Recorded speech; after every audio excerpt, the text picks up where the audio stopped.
día vamos a hablar sobre un texto sumamente conocido, que de tan conocido nos permite crear ciertas caricaturas y comprensiones equivocadas, que es David contra Goliat.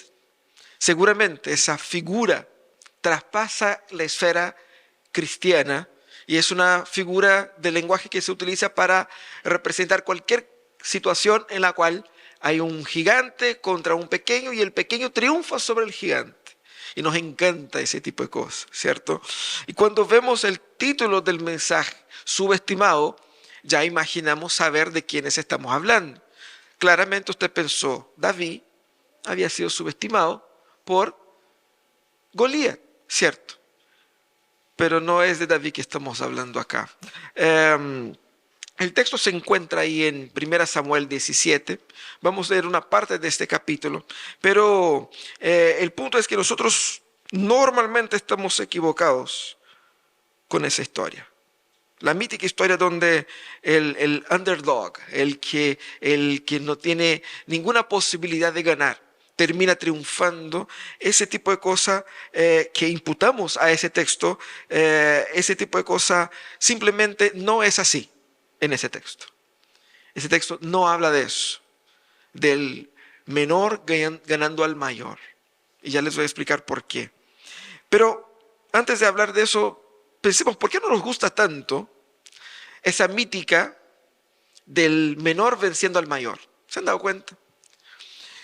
Por ejemplo, a los que les gusta el deporte, está viendo un partido que no es, ninguno de los equipos son todos equipos, así que da igual.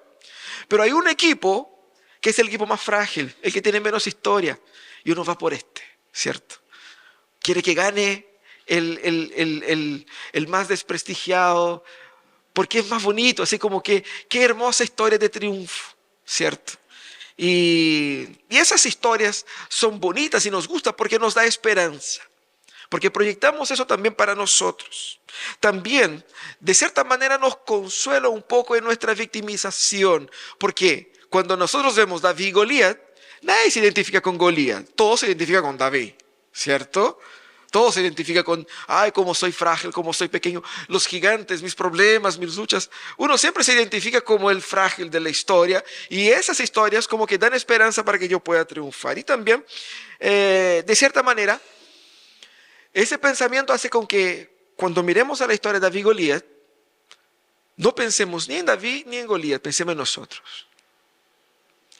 Porque cuántos y cuántos sermones ustedes han escuchado por ahí diciendo que Dios va a derrotar los gigantes de tu vida. ¿Ah? Nos encanta escuchar eso.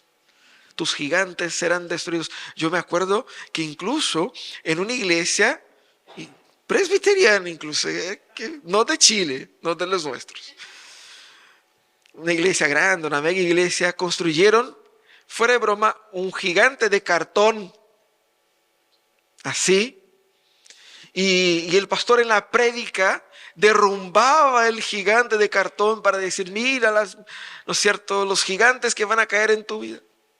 No, la Biblia no está hablando de eso. Aquí. Esa historia no se trata ni de tus gigantes, ni de ti. Esa historia viene a corroborar lo opuesto, de que los grandes siempre vencen. Eso es lo que la historia bíblica dice desde un principio. Cuando Piensa por un instante, usted ya ha leído Apocalipsis o algo de Apocalipsis. ¿Qué pasa en Apocalipsis?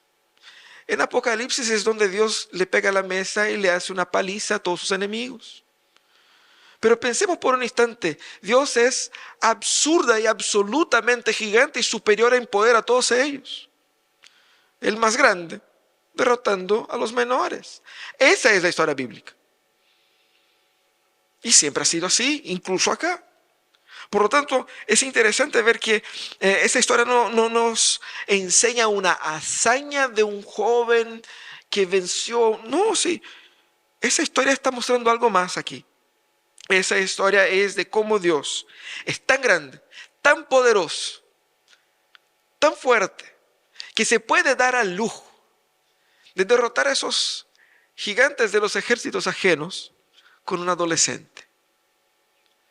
Porque hay que ser muy poderoso para ni siquiera sudar para derrotar a lo más poderoso, ¿sí o no?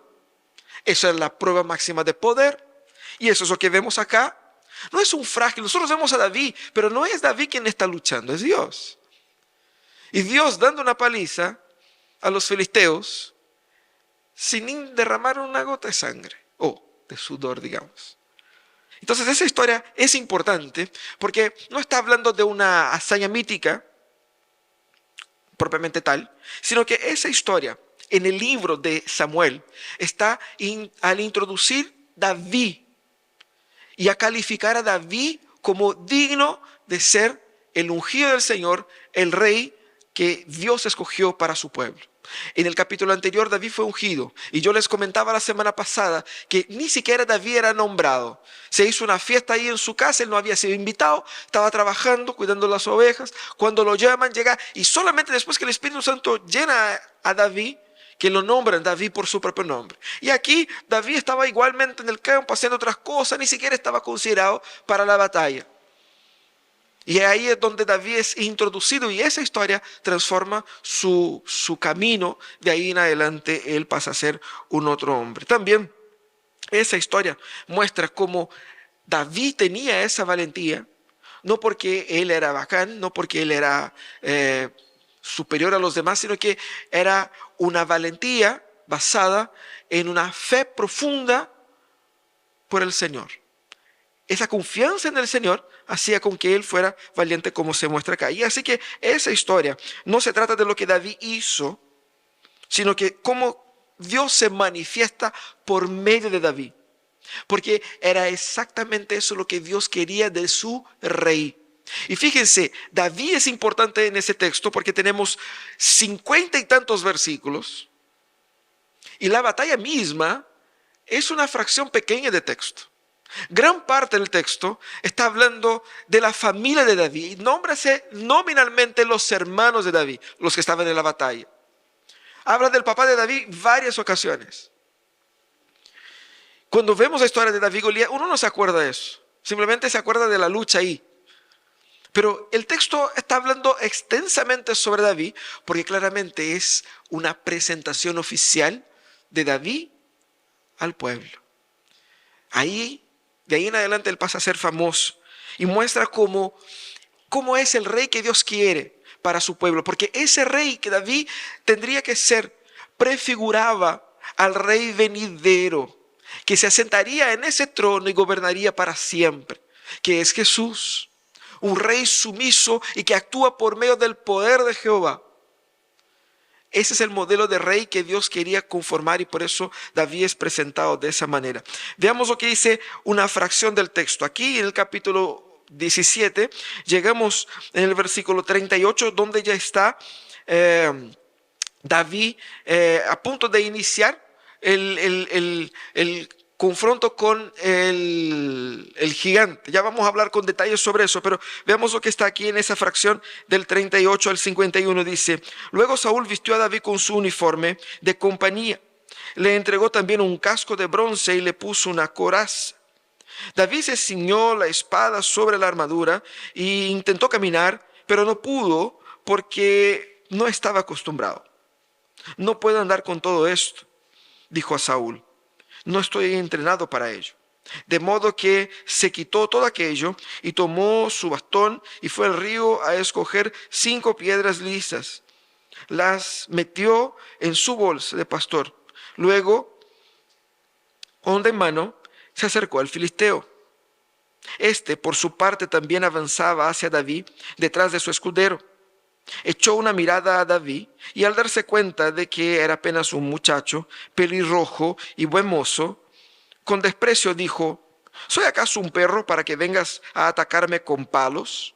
Y maldiciendo a David en nombre de sus dioses, añadió: ven acá, que voy a echar tu carne a las aves del cielo y a las fieras del campo. David contestó: tú vienes contra mí con espada, lanza y jabalina, pero yo vengo a ti en el nombre del Señor de los ejércitos, el Dios de los escuadrones de Israel, a quien has desafiado. Hoy mismo el Señor te entregará en mis manos. Hoy te mataré. y te cortaré la cabeza. Hoy mismo echaré los cadáveres del ejército filisteo a las aves del cielo, a las fieras del campo, y todo el mundo sabrá que hay un Dios en Israel. Todos los que están aquí reconocerán que el Señor salva sin necesidad de espada ni de lanza. La batalla es del Señor y Él los entregará a ustedes en nuestras manos. En cuanto el filisteo avanzó para acercarse a David y enfrentarse con él, también éste corrió rápidamente hacia la línea de batalla para hacerle frente. Metiendo la mano en su bolsa, sacó una piedra y con la honda se la lanzó al filisteo, hiriéndolo en la frente. Con la piedra incrustada entre ceja y ceja, el filisteo cayó de bruces al suelo. Así fue como David triunfó sobre el filisteo. Lo hirió de muerte con una honda y una piedra, y sin empuñar la espada. Luego corrió donde estaba el filisteo, le quitó la espada y la desenvainó. Lo remató con ella y cortó su cabeza. Cuando los filisteos vieron que su héroe había muerto, salieron corriendo. Y ahí sigue el texto mostrando cómo el ejército avanzó sobre los ejércitos filisteos. Qué historia interesante. En esa historia Dios se revela a sí mismo más que a David. Vemos a David como héroe y todo eso, pero Dios se está revelando aquí por medio de David. Y Dios se revela a sí mismo destacando tres aspectos de su carácter. Lo primero que Dios revela de sí mismo en ese texto es obviamente su poder. Y mira cómo el texto es cuidadosamente construido para mostrar el poder de Jehová. Porque la narrativa es muy bien construida durante todo el capítulo, porque comienza la historia destacando el poder de Goliat. Y era una visión terrorífica la visión de Goliat. Muestra un hombre que era primeramente un famoso guerrero.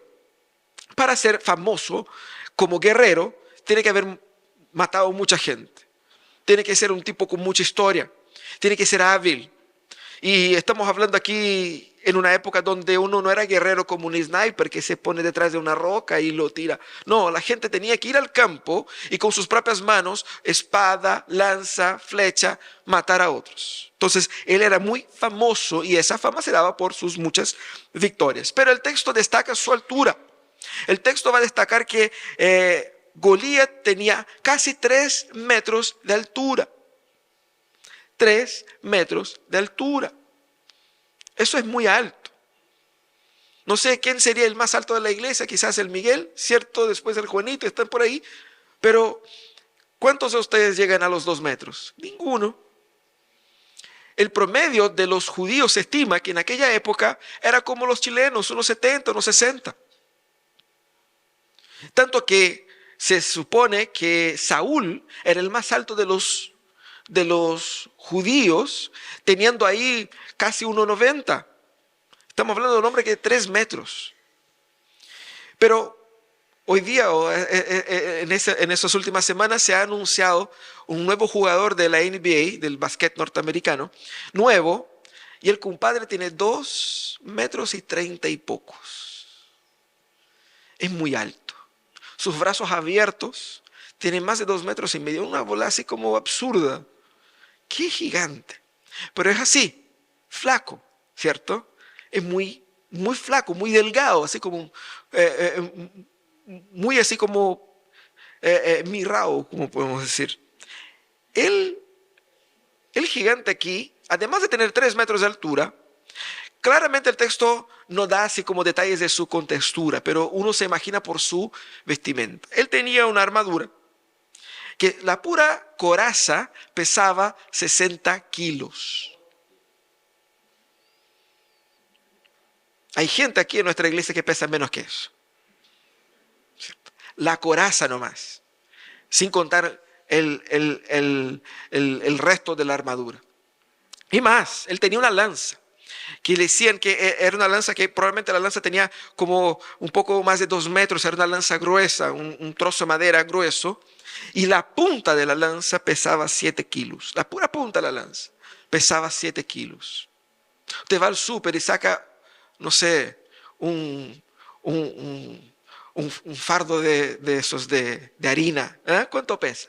¿Cuánto pesa uno de esos de comida de perro? 5 kilos, 10 kilos, 20 kilos, y uno tiene que cargárselo así y ahí nomás.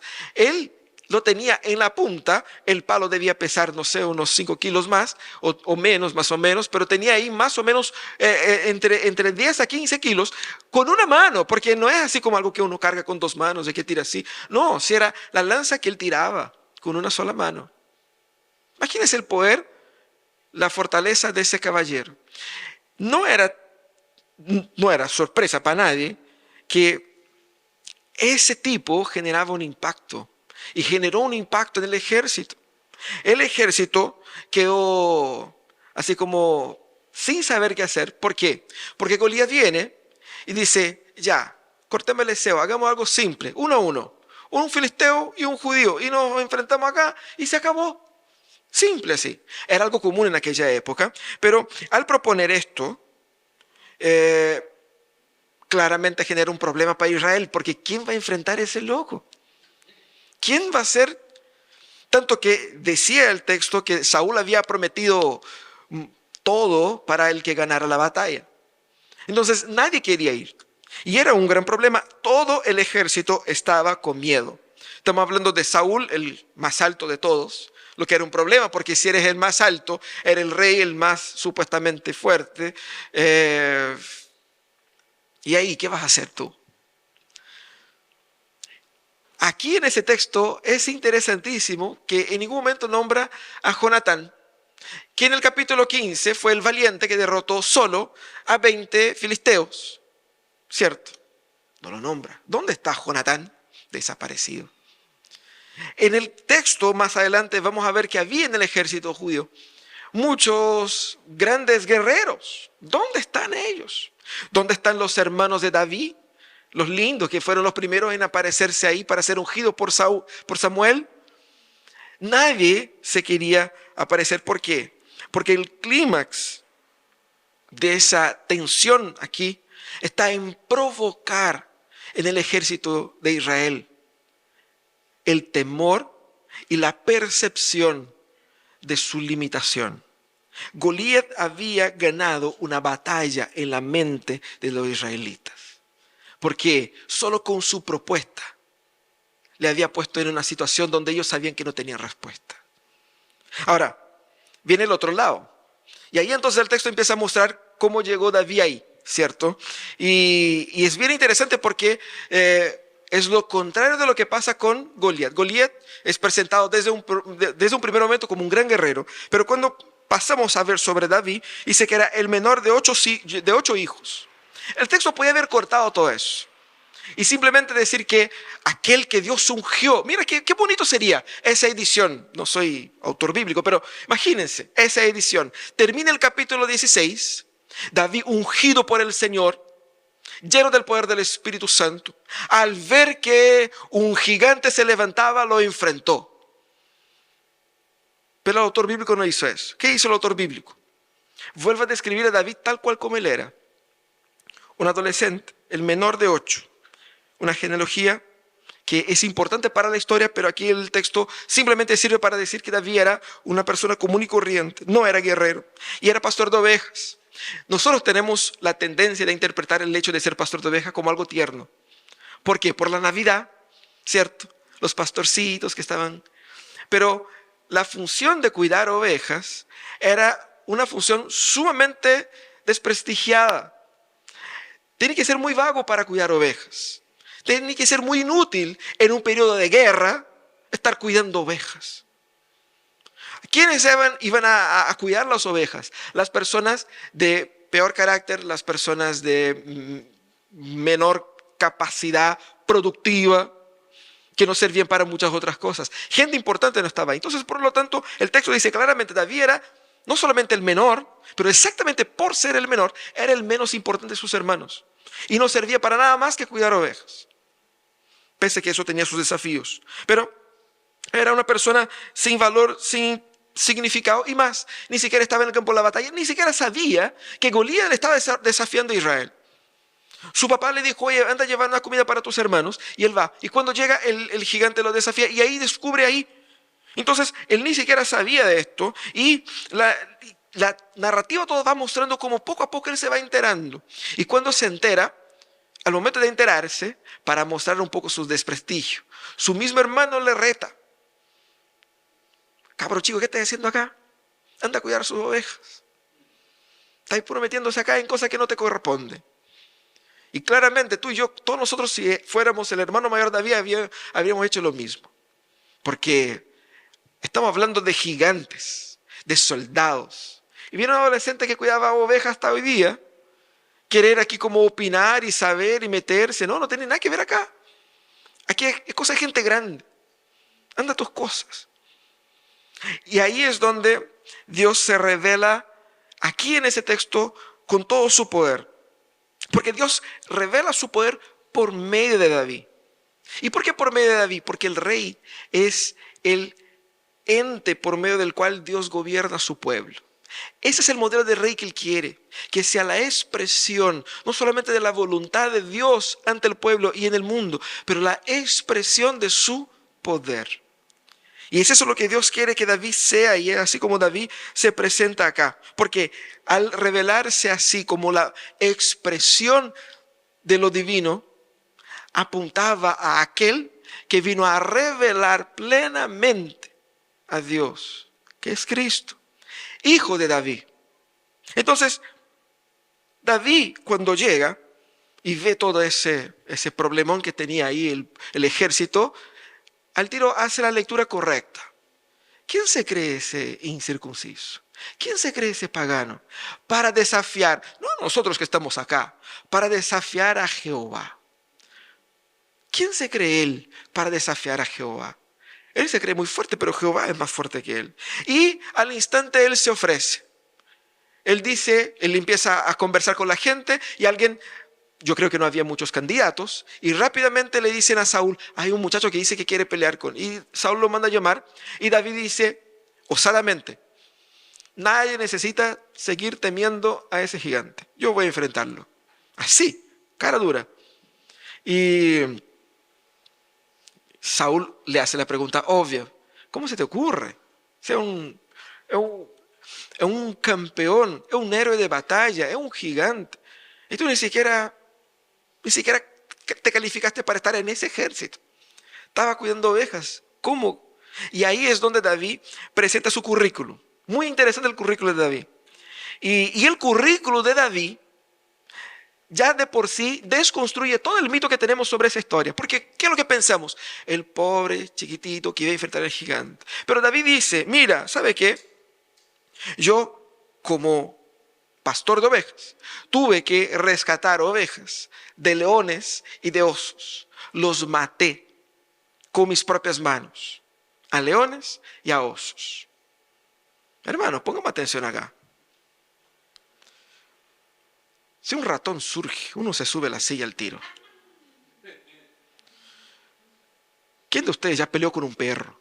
Un perro, no un león, menos un oso.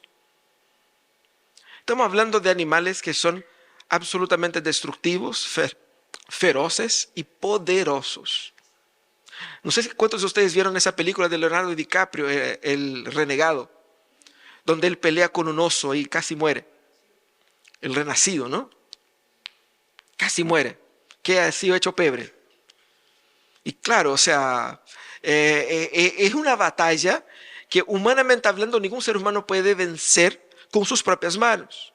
Y aquí tenemos un muchacho que dice, que alega, que él ha vencido leones y osos con sus propias manos. Entonces, de cierta manera podemos decir que él tenía algo a su favor.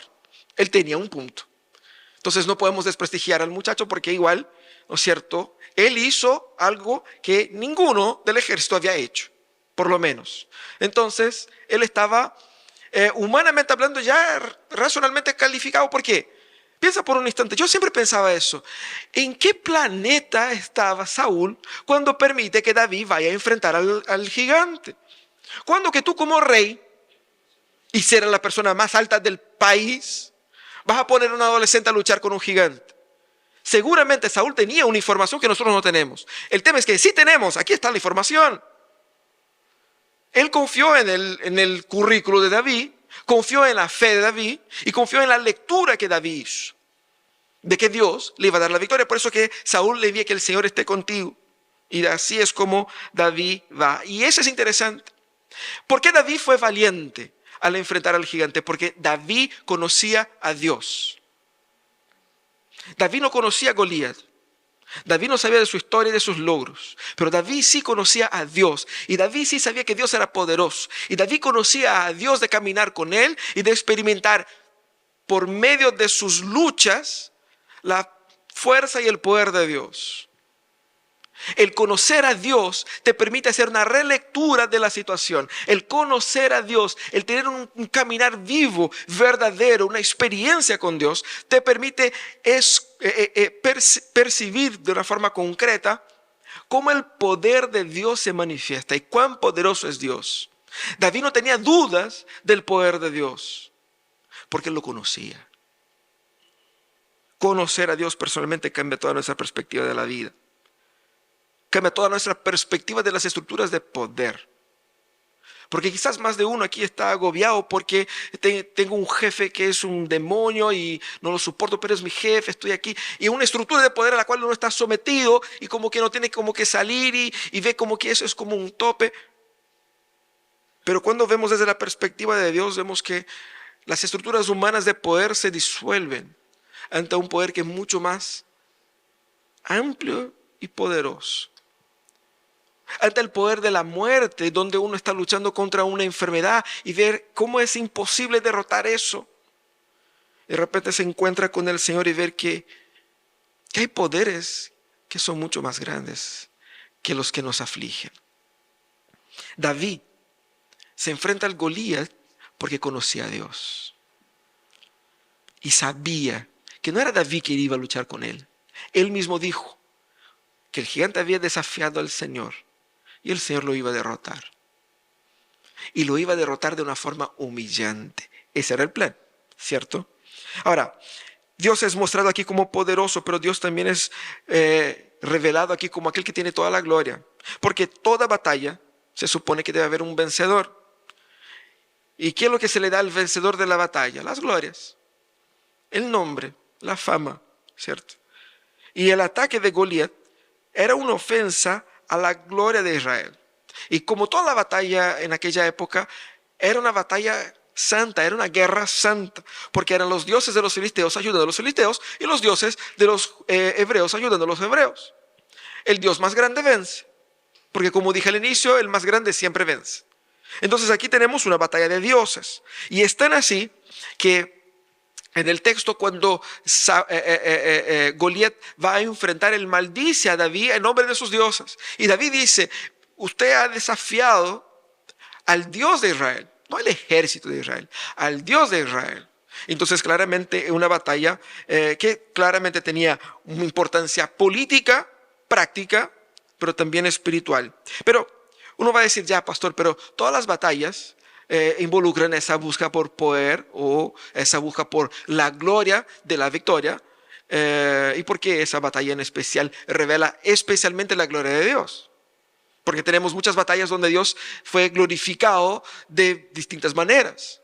¿Qué es lo que había de especial en esta? Primero, porque esa batalla se hizo de manera personal. Goliat personificó la batalla. Porque una cosa es enfrentar ejército con ejército, donde ahí el punto es la estrategia militar. Uno avanza por acá, otro por allá y arma una trampa aquí y da una vuelta y ahí puede con más números derrotar un ejército más poderoso. Aquí no, aquí Goliat dijo es uno contra uno y lo hizo personal, y en hacerlo personal claramente los logros de esa victoria serían solamente para él.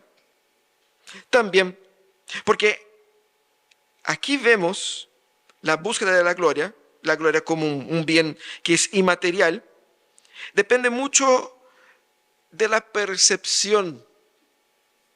Porque más que ganarle, Goliat quería que Israel se sintiera humillado en su derrota. incluso antes de salir a la batalla. Ese desafío duró 40 días. Y por 40 días ese gigante humillaba a Israel, porque los ponía contra la pared. Humillaba al Dios de Israel, porque decía, su Dios no es capaz de enfrentarme a los míos. Su Dios no es capaz de dar a ustedes un campeón que se ponga al mismo nivel que yo. Y eso era humillante.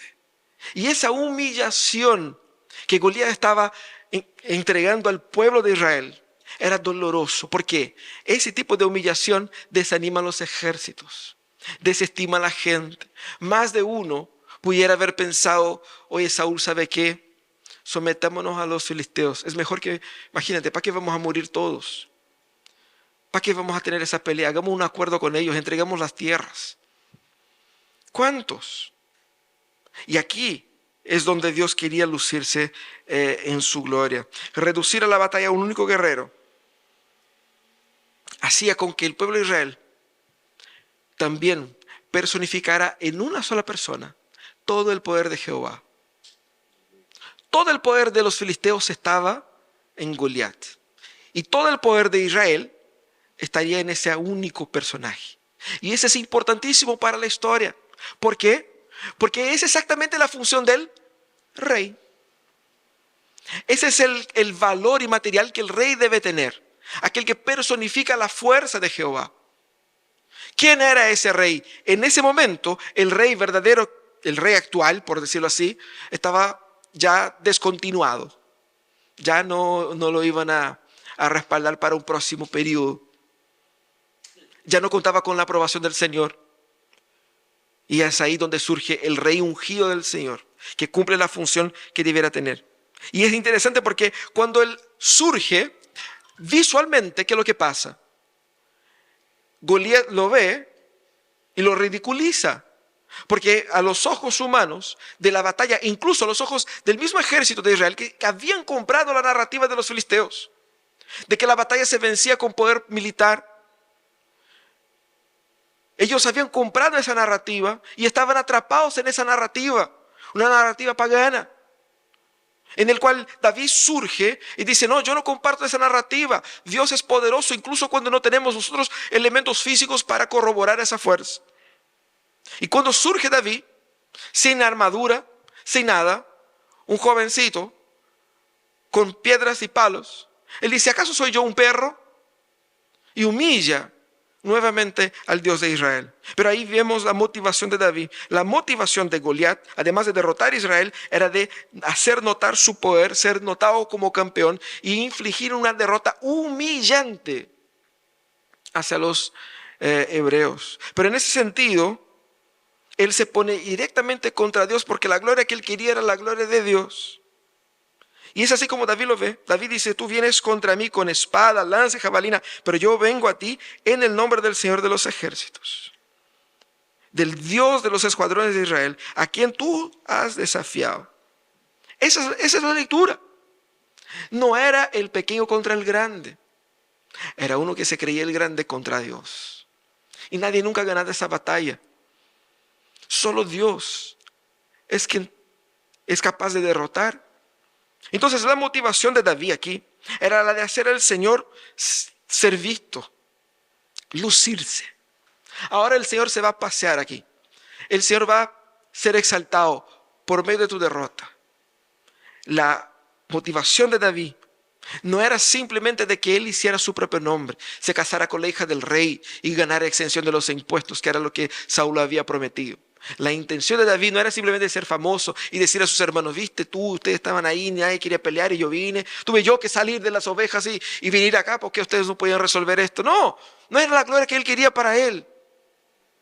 Él estaba ofendido por la gloria del Dios de Israel y entendió su llamado ahí. Y dijo, no sé, yo voy, porque mi historia me preparó para eso. Y yo confío que el Señor me usa para eso. Y mi intención es hacer con que Dios sea glorificado en la derrota de ese filisteo. Y eso es lo que David hace. David aquí, en esa lucha, en esa batalla, él muestra su corazón adorador. Porque por medio de esa historia, Dios nos enseña no cómo derrotar nuestros gigantes y nuestros problemas. Lo que Dios está mostrando aquí en esa historia es que la motivación tuya en tu vida debe ser la de, por todos los medios, buscar vivir para que Dios sea más glorificado. Eso es el punto acá. Y puede ser que Dios sea glorificado cuando derrotes a un gigante o cuando derrotes a una hormiga. Porque efectivamente no importa, lo que importa es que Dios sea glorificado en tu vida. Dios también aquí nos enseña que la ofensa a la gloria de Dios nos debe ofender a nosotros. La ofensa a la gloria de Dios, al nombre de Dios, a las obras de Dios, nos debe ofender a nosotros. Cuando la iglesia es humillada, cuando Cristo es desprestigiado, cuando el mundo escarnece de Jehová, eso debiera dolernos profundamente. Porque nosotros somos llamados para ser estos adoradores de Jehová. Nuestra postura en la vida debe ser la postura de una vida que respira para la gloria de Dios. Eso es lo que hace David aquí. Ahora, David avanza para la batalla y vence. Y fíjate que no es casualidad que ese relato sea tan extenso, 50 y tantos versículos. Aún siendo la batalla muy corta, porque simplemente él toma una piedra, lo tira, él cae y él lo remata, se acabó. No hay mucha acción acá. Pero los detalles históricos de David y su familia muestran que Dios se está revelando en esa historia como aquel que tiene un plan que sobrepasa las tramas humanas y los problemas políticos cotidianos. El plan de Dios se revela aquí como mucho más complejo y amplio, abrangente. Y eso es muy importante para nosotros. Porque los detalles históricos de David como rey, aquí como la familia de David, que es nombrada nominalmente, su lugar de origen, lo que él hacía, lo que no hacía, todo eso, todos esos detalles tienen el objetivo de construir la imagen de este personaje. El autor aquí está creando un relato fundacional del reino de David. Porque es con base a ese relato que validamos a David como rey futuramente. Cuando se escribe ese texto, David ya había sido rey, ya era el gran rey de Israel. Y muchos de los textos, tanto en Samuel como también en la propia existencia del libro de Ruth, se da por causa del gobierno, del reinado de David. Porque eran familiares, eran parientes. No es que David tenía pituto y dijo, voy a pedir que hagan un libro sobre mi bisabuela. A ver, me gusta la historia familiar. Y se dio el gusto. No, o sea, el pueblo entendía que había un propósito pactual, un propósito de Dios a lo largo de la historia, de revelar esa familia en especial, porque esa familia estaba en el corazón del plan divino de la redención de la humanidad. Entonces ese evento es el evento más marcante en la identidad de David, porque lo valida socialmente. Ese evento cumple un papel fundamental en el plan redentor de Dios que nos afecta a nosotros. Porque uno se encuentra con una historia de esa y dice, ya, ¿y qué queda para mí? Tengo que ser valiente, tengo que enfrentar a los gigantes, que Dios me va a ayudar. Es decir, todo lo que popularmente la gente dice, tira para adelante, confía en Dios y Dios te va a ayudar. A veces Dios no te va a ayudar. Y eso es un hecho. Porque lo que quieres hacer, Dios no compactúa. No es la voluntad de Dios. Él no tiene que ayudarte en todo. Él no es tu ayudante. Tú eres siervo de Él y no Él tu siervo. ¿Se han dado cuenta? Tenemos que entender bien el plan aquí. Y dónde nosotros estamos en esa estructura. ¿Quién es Dios y quiénes somos nosotros? Y ponernos en nuestro lugar. Ese plan revela primeramente el carácter del representante del pacto. David como aquel que prefigura el gobierno de Cristo. Y apuntando para Cristo. Porque en Cristo vemos la expresión del poder de Dios para salvar. Nosotros podemos tener salvación porque tenemos un Salvador poderoso. Y es la misma imagen que vemos en Daniel, cuando Daniel ve una estatua de los imperios de la historia. El imperio babilónico, medo-persa, el imperio griego, romano. Y de repente él ve así como un pedacito de piedra, cortada así como que viene y que da al pie de esa estatua, que era gigante. la destruye totalmente, se hace polvo. Y esa piedra llena el mundo, siendo más poderosa que todas las cosas. Está hablando de Cristo.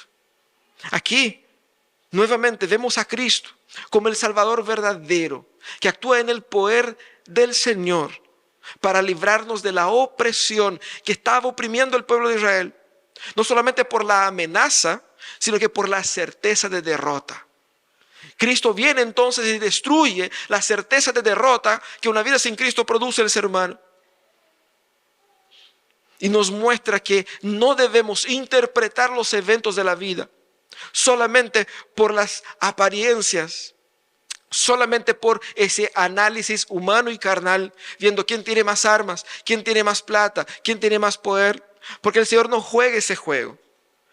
Revela a Cristo como el gran Salvador y revela que el favor de Dios y la acción de Dios viene por medio de su escogido. Y por eso debemos confiar en el Señor. No era Saúl el escogido, era David. Porque de David el Señor levanta a Jesucristo y de Cristo nuestro Salvador. Por lo tanto vemos que el Señor actúa por medio de su siervo y en ese siervo podemos descansar. El Señor aquí cumple con todos sus planes redentores hasta ese momento. El levantamiento de David muestra cómo Dios se impone sobre los demás dioses y es muy importante algunos detalles. David le da la piedrada a Goliat. ¿Qué es lo que sería lo más normal? Yo no soy de la física, ¿cierto? Soy de humanas. Pero yo me imagino que si yo recibo un impacto de una piedra aquí, justo en la cabeza, ¿cuál sería la tendencia natural de que yo me cayera para atrás? ¿Por qué? Porque el impacto produjo una fuerza y esa fuerza produjo una reacción y yo podría caer para atrás. Eso era lo normal. Podemos pensar también que la piedra lo descompensó y ya, ahí se cayó para adelante, podría haber caído para adelante por el tema de los equipos que traía. Podemos hacer una serie de análisis, pero el hecho de que el texto ponga que Goliat cayó de bruces, es decir, postrado, no es casualidad. Porque cuando leemos eso, nos acordamos que es en el mismo libro, volviendo varios capítulos, cuando el arca de Dios fue llevado por los filisteos, fue llevada y fue puesta en el templo de los dioses allá. ¿Y qué pasaba? Ellos dejaban los dioses, las imágenes ahí, el arca ahí, se iban a dormir y cuando volvía el día siguiente, todas las imágenes estaban postradas, de cara al suelo, rotas delante del arca de Jehová. La misma imagen de los ídolos destruidos de los filisteos postrados ante el arca era la imagen de Goliat arruinado y destruido a los pies de David. Eso es lo que Dios quería mostrar y eso claramente la gente lee, en aquella época lee y hace esa conexión, postrado ante el poder de Jehová, mostrando que es Dios que se impone sobre los ídolos y sobre las estructuras de poder.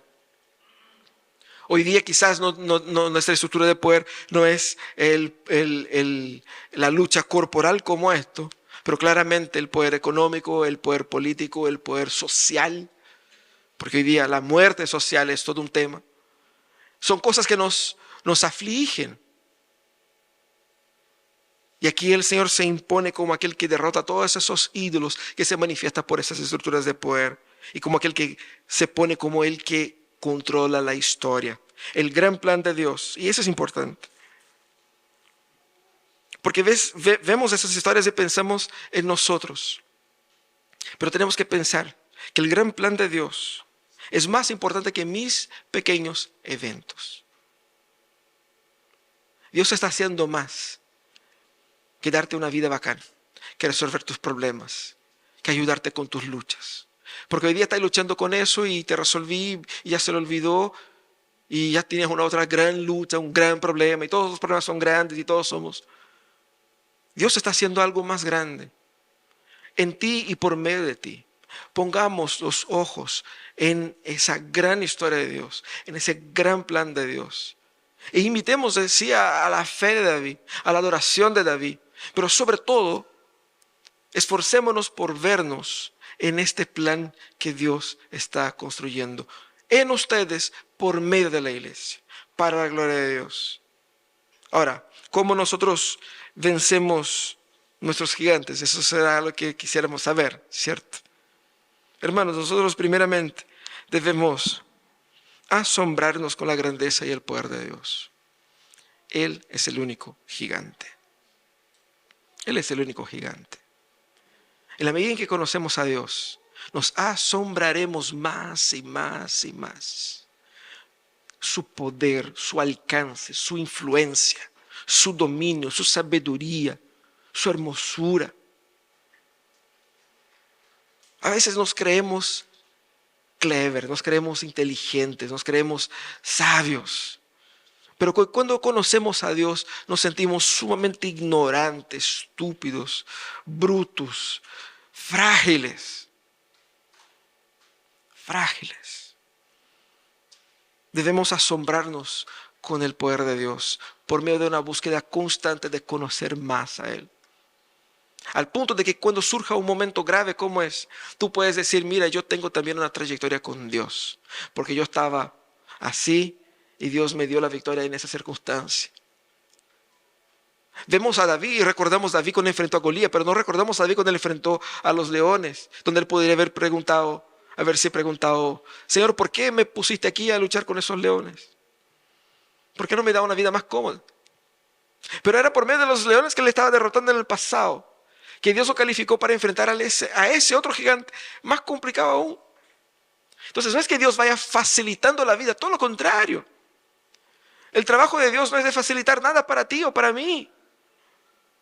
El trabajo de Dios es que nosotros vivamos para su gloria y sirvamos a su plan. Ese es el trabajo de Dios. Y eso es lo que vemos acá. ¿Quién es el subestimado acá? Es Dios. Subestimamos a Dios en nuestras vidas diarias. Subestimamos su poder, subestimamos su gloria y subestimamos sus planes. Pero Dios se va a mostrar constantemente más poderoso, más glorioso y cada vez más haciendo ver sus planes en la historia por medio de nosotros. Ese es el llamado que el texto nos da para que nos sometamos a Él. Oremos al Señor, pidamos que Dios nos dé la gracia de corazones así. Señor amado.